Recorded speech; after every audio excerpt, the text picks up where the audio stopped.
do you remain objective when you're in the interview process?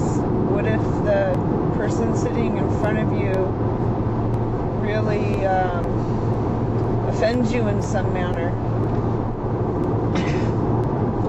Staying objective is always a goal, sort of like reaching perfection. I don't know that anybody is perfectly objective, but to the degree that I can, I find that bringing love to the process actually is helpful rather than hurtful, because it helps me to detach from those other feelings of revulsion or repugnance or disgust with the behavior in question. So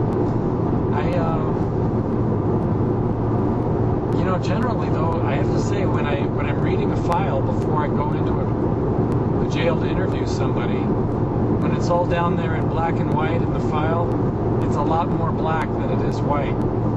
And I have found over and over again in the 500 plus evaluations I've done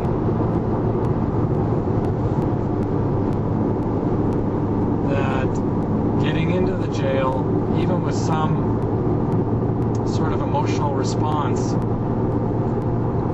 once I hear the offender's story, even when he's trying to minimize his crime, once I understand the background and how he ended up being the sort of person he is, I found myself less likely to reach a moral diagnosis of his being evil or uncaring or predator-like.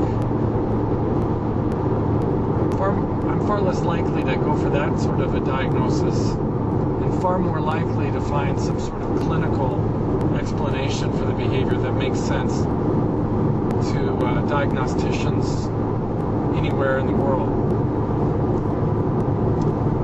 The moral diagnosis for me begins where my understanding ends. And when I start reaching for words like